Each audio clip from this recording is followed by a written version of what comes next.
Hey, choice makers, how you guys doing this evening? I hope everyone is well and doing well and enjoying the rest of this Sunday. I just wish that Sundays lasted like for 2 days, right?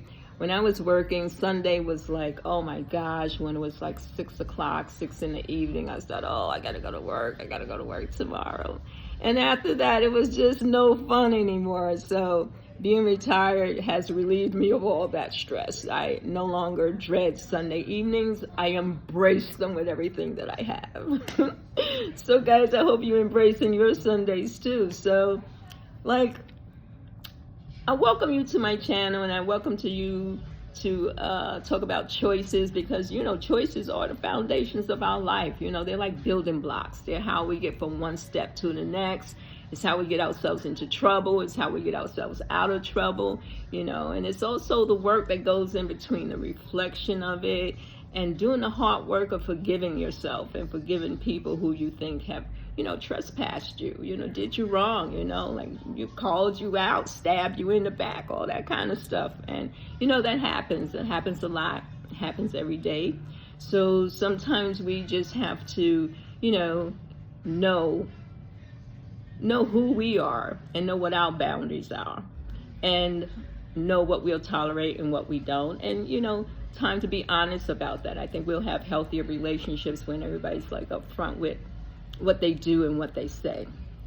So hopefully, if you guys will, like and subscribe and get me to 50, they said I can go live. So maybe we can have some call-in stuff, and you can ask me questions about how I got through things in my life, because let me tell you, my life was not a rose garden, let me tell you. And I thank God for being here today, dear Lord, because if it wasn't for you, I don't know where I may be now, because I didn't make all good choices. Who does, It's a learning experience, and I think that's part of our journey here, is to learn how to be a better us, a better you, a better me.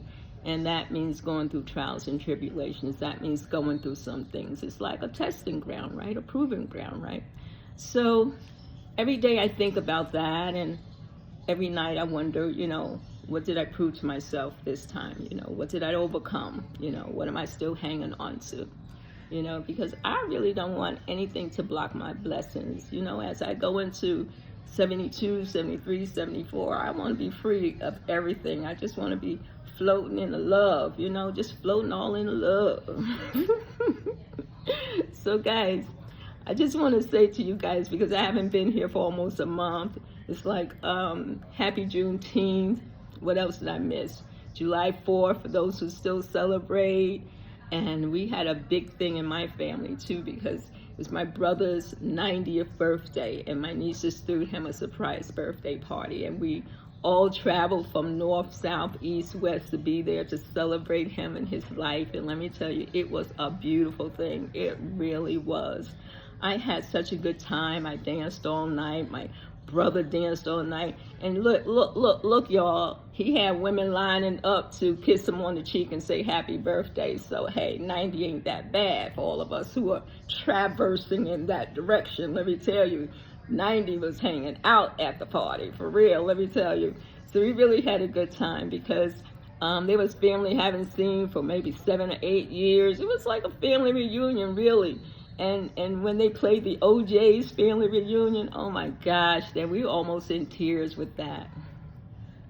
Let me tell you guys, when I was coming into the party, right, I was greeted by my nieces and nephews. They were showing love. Everybody was showing love. And I was told by my niece, the one that was giving the party for her father, that I was going to be seated at the elders table. That was my spot for the night. I was like, oh shit. It's like I finally made it to the elders table. It's like I didn't know whether I should be happy or sad, but you know what? I handled it with grace. I went to the elders table and I took my place, and I was proud to be there, because that means I went through some stuff. It's not easy becoming an elder, So look, I'm proud to be an elder. So y'all can now call me elder.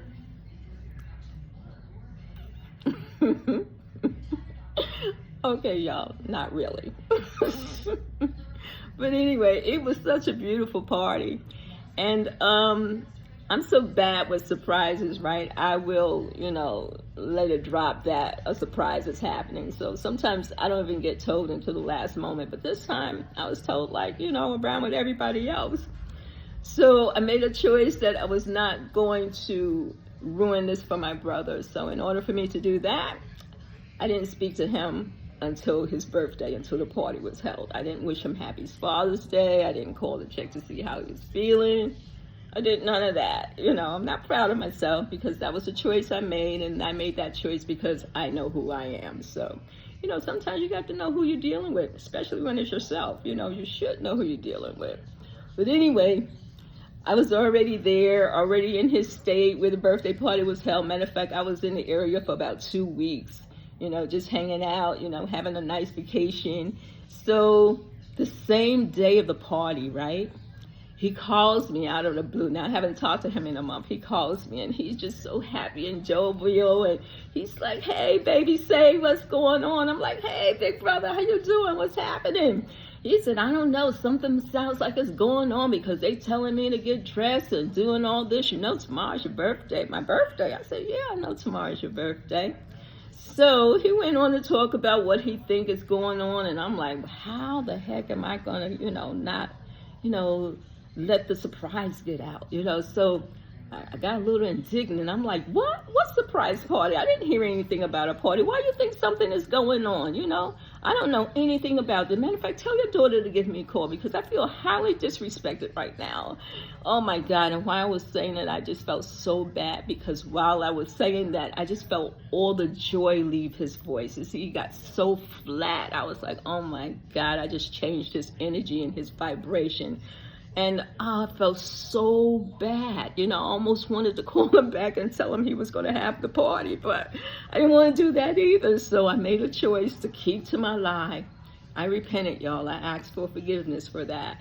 And so that's what happened. So when we got to the party, right, when he finally got there, we all did our quiet thing, turn the music off, that kind of thing. So he walks in the door and, oh my God, he was really surprised, you guys. He had tears rolling down his face.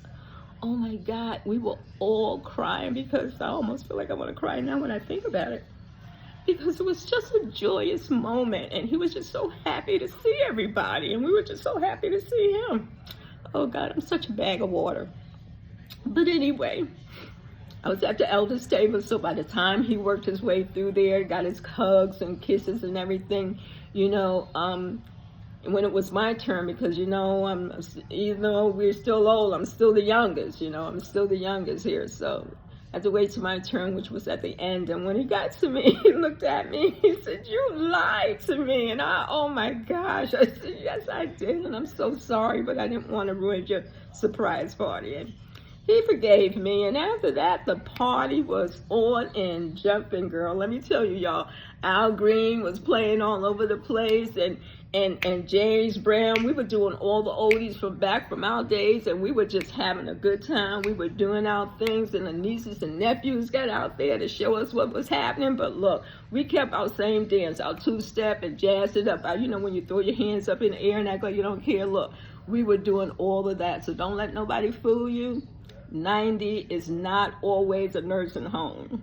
90 is sometimes having your birthday party and getting your dance on with your family and your friends and getting all that love in.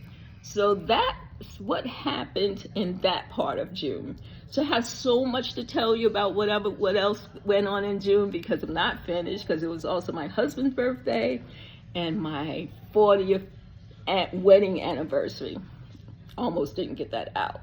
Sometimes I'm totally surprised and amazed myself that we've been married for 40 years. I'm telling you guys, let me tell you, it was work, but we did it and we did it together. So listen, I hope you guys like, subscribe, and get me to 50 so we can have a real conversation about choices, because there's so much to talk about, guys. We got to talk about all the stuff that's going on in the world. My God, Trump got shot the other day. Who would imagine? Who would think of somebody who's always promoting violence? Why did nobody ever think that it would happen? Oh my gosh, it's so much. Project 2025. We're in a mess right now, but I really think we are going to get through this, and we're going to get through this with the help of God. So all you folks out there, take care of yourself, love on one another, make the best choices that you can, and don't be afraid to apologize and tell people that you're sorry for things that you've done. Stand up and be that person that you want to be. Be that person, that you strive to be, that you want everybody else to be. Be that person. So until next time, you guys, hit like and subscribe. This was for entertainment purposes only. I'm talking about my opinion in my life. What could be wrong with that? So you guys enjoy the rest of your evening, and I'll talk to you later. Bye. So long. Bye.